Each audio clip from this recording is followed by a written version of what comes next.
नमस्कार, छायाज रेसिपीजमध्ये आज आपण बेसनपासून सगळ्यांचा आवडता असा नाश्ता बनवतोय। साहित्याचं अगदी अचूक प्रमाण वापरून अगदी परफेक्ट अशी मार्केटपेक्षाही छान रेसिपी आज आपण बनवणार आहोत। तर इथे मी अर्धा कप बेसन घेतलंय। इथे मी मेजरिंग कपने सगळं साहित्य मोजून घेणार आहे। तुमच्याकडे असा मेजरिंग कप नसेल तर घरातली एखादी मोठी वाटी घ्या आणि तिने इथे सगळं साहित्य मोजून घेतलं तरी चालेल। इथे मी अर्धा कप बेसन घेतलं। इथे आपल्याला बेसन चाळूनच घ्यायचं आहे। नेहमी आपण भजी किंवा पकोडे बनवण्यासाठी जे बारीक बेसन घरी वापरतो तेच इथे मी घेतलं।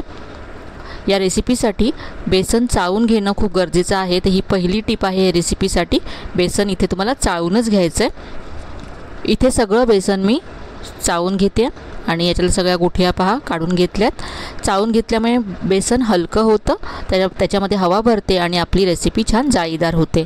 इथे मी आता अर्धा कप रवा घेतलाय। रवा इथे तुम्हाला बारीक घ्यायचा आहे। बारीक रवा नसेल तर जाड रवा एकदा मिक्सरला फिरवून मगच इथे वापरा। तर ही दुसरी टिप आहे, या रेसिपीसाठी आपल्याला बारीक रवाच वापरायचा आहे। यानंतर यामध्ये अर्धा कप दही घालायचं आहे। तर इथे सगळं दही यामध्ये मी घालते। यानंतर यामध्ये आपल्याला पाणी घालायचं आहे। दह्याच्याच कपामध्ये इथे मी अर्धा कप पाणी घेतलंय। हे सगळं अर्धा कप इथे पाणी घालायचं आहे। थोडं थोडं घालत जायचं आहे आणि मिक्स करत जायचं आहे।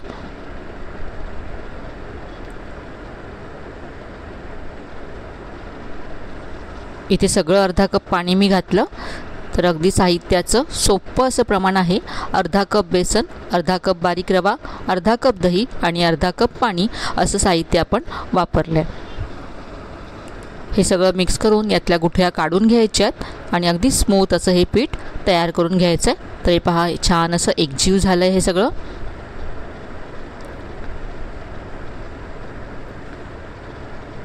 याची कन्सिस्टन्सी पाहू शकता, असं हवं आहे आपल्याला हे पीठ।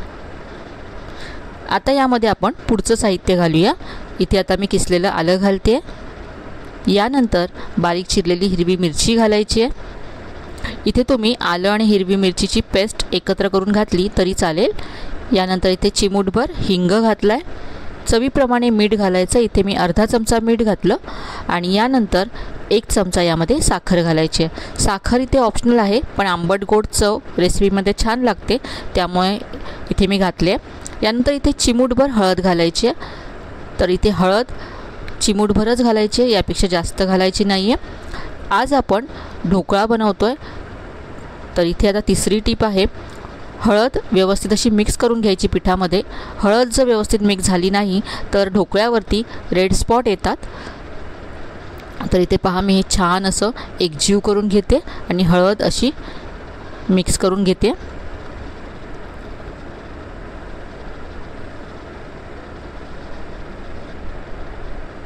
हळद इथे मिक्स झाली आहे। आता हे आपल्याला झाकून 15 ते 20 मिनटं असंच बाजूला ठेवून द्यायचं आहे आणि तोपर्यंत आपण ढोकळ्यावरती घालण्यासाठी फोडणी तयार करूया। तर इथे मी तडका पॅन गॅसवरती गरम करत ठेवला। यामध्ये 1 चमचा तेल घातलं। तेल गरम झाल्यानंतर अर्धा चमचा मोहरी घातली। मोहरी छान तडतडली की इथे कढीपत्ता घालायचा आहे। 7 ते 8 कढीपत्त्याची पानं घातलीत। यानंतर यामध्ये हिरव्या मिरच्या घालायच्यात, अशा उभ्या चिरून इथे मी घातल्यात। मिरची कढीपत्ता तेलावरती परतून घ्यायचं आहे आणि यानंतर यामध्ये पाव कप पाणी घालायचं आहे।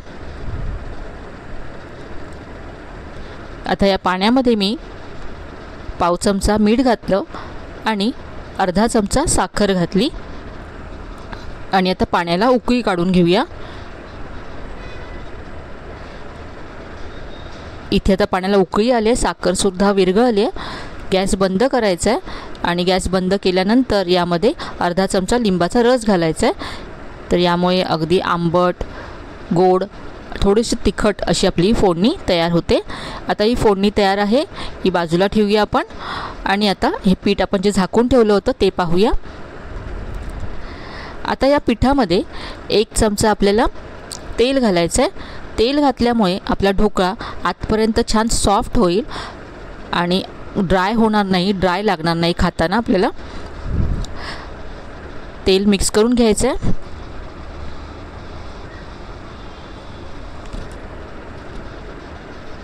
हे आपण झाकून ठेवलं होतं, त्यामुळे थोडंसं घट्ट झालं आहे. इथे मी 2 चमचे पाणी घेतले, त्यातलं 1 चमचा पाणी घातलं. तर सुरुवातीला आपण अर्धा कप पाणी घातलं होतं आणि आता मी 1 चमचा पाणी घातलं. तर हे पाहू शकता. तर सगळं साहित्य तुम्ही अगदी अचूक प्रमाणामध्ये घेतलं आणि याची कन्सिस्टन्सी अगदी परफेक्ट असेल तर तुमचा ढोकळा अगदी मार्केटसारखा तयार होईल. तर पुन्हा एकदा याची कन्सिस्टन्सी तुम्हाला दाखवते मी. पहा, असं आहे हे. आता इथे एक महत्त्वाची स्टेप आहे.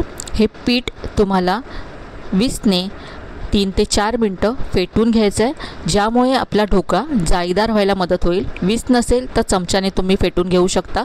एकाच दिशेने असं हे 3 ते 4 मिनटं मी फेटून घेते. तर हे मी असं फेटून घेतलं आहे. पीठ छान हलकं झालं आहे. हे बाजूला ठेवूया.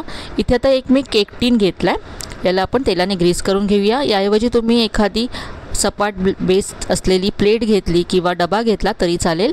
याबरोबरच इथे कढईमध्ये मी 1 ग्लास पाणी गरम करत ठेवलं आहे. यामध्ये एखादी प्लेट किंवा वाटी तुम्ही उलटी करून ठेवू शकता.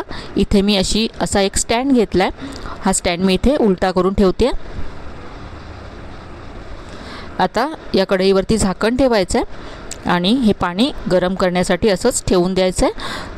तोपर्यंत आपण जे हे पीठ आपलं तयार करून ठेवलं होतं त्यामध्ये 1 चमचा इनो फ्रूट सॉल्ट घालायचं आहे.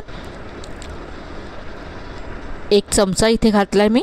जे एक छोटं पाऊच असतं ते सगळं घालायचं आहे. यावरती थोडंसं पाणी घालायचं आहे आणि मिक्स करून घ्यायचं आहे. इनो घातल्यानंतर आपल्याला ही प्रोसेस खूप फास्ट करायची आहे. तर आपल्याला हे मिक्स करायचं आहे. इनो पिठामध्ये व्यवस्थित मिक्स झाला पाहिजे. पिठामध्ये असं व्यवस्थित मिक्स करून घेतल्यानंतर आपल्याला केक टीनमध्ये लगेच हे काढून घ्यायचं आहे आणि वेळ न घालवता आपल्याला लगेच हे वाफवण्यासाठी ठेवायचं आहे. तर आता केक टीन आपण कढईमध्ये ठेवूया. पाणी इथे गरम आहे, तर इथे लक्षात ठेवा गरम पाण्यामध्येच आपल्याला हा केक टीन ठेवायचा आहे. म्हणून आपण आधीच पाणी गरम करत ठेवलं होतं. आता यावरती झाकण ठेवूया आणि 10 ते 12 मिनटं हा ढोकळा आपण वाफवून घेऊया. ढोकळा आपला तयार होतोय तोपर्यंत आपण चटणी तयार करूया. तर इथे मिक्सरच्या भांड्यामध्ये मी कोथिंबीर घालते आहे. यानंतर थोडासा पुदिना घालायचा आहे. हिरव्या मिरच्या घातल्यात. इथे ह्या मिरच्या तिखट नाही आहेत जास्त, म्हणून मी 3 ते 4 घेतल्यात. थोडंसं आलं घालायचं आहे. यानंतर 1 मोठा चमचा भाजलेली चण्याची डाळ घातली आहे. चवीप्रमाणे मीठ घालायचं आहे आणि अर्धा चमचा इथे लिंबाचा रस घालायचा आहे आंबटपणासाठी. याऐवजी तुम्ही थोडीशी चिंचसुद्धा घालू शकता. इथे तुमच्याकडे जर चण्याची डाळ नसेल तर तुम्ही आपण जो ढोकळा बनवला त्याच्यातला 1 पीस इथे घालू शकता, ज्यामुळे आपल्या चटणीला दाटसरपणा यायला मदत होईल. आता पाणी घालून ही चटणी वाटून घ्यायची आहे. तर इथे मी चटणी वाटून घेतले. पाहू शकता अगदी मस्त असा रंग आला चटणीला. तर ढोकळ्याबरोबर खाण्यासाठी ही चटणी तयार आहे. आता आपण ढोकळा झाला आहे का पाहूया. तर इथे साधारण 12 मिनटं झाल्यात. ढोकळा आपला तयार आहे का आपण चेक करूया.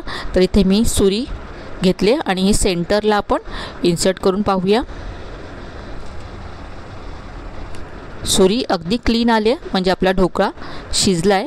गॅस बंद करायचा आहे आणि हा ढोकळा आता पूर्ण थंड करून घ्यायचा आहे. तर इथे हा ढोकळा पूर्ण थंड झाला आहे. लक्षात ठेवा ढोकळा पूर्ण थंड झाल्याशिवाय आपल्याला या टीनमधून काढायचा नाही आहे, नाही तर तो तुटू शकतो. तर इथे पूर्ण थंड झाल्यानंतर याच्या मी कडा सोडून घेतल्या. आता आपण या प्लेटमध्ये हा उलटा करून काढून घेऊया. अगदी सहज हा ढोकळा निघून येतो. तर पाहू शकता अगदी जाळीदार असा आपला हा ढोकळा तयार झाला आहे. तर याची जाळी तुम्हाला मी जवळून दाखवते.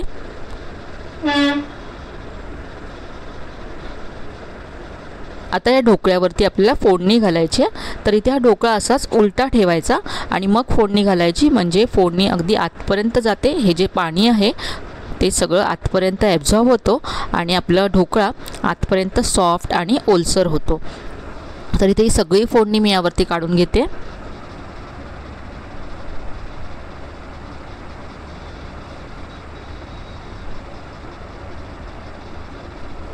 आता हे असंच 5 मिनटं ठेवून द्यायचं आहे, म्हणजे सगळं पाणी आतमध्ये मुरेल आणि आपला ढोकळा छान सॉफ्ट होईल.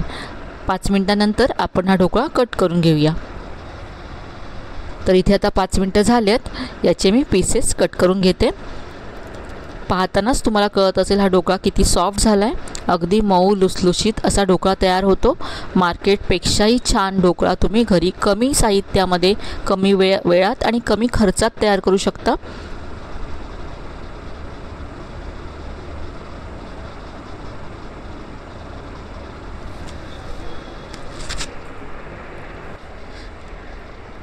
इथे मी तुम्हाला एक पीस काढून दाखवते.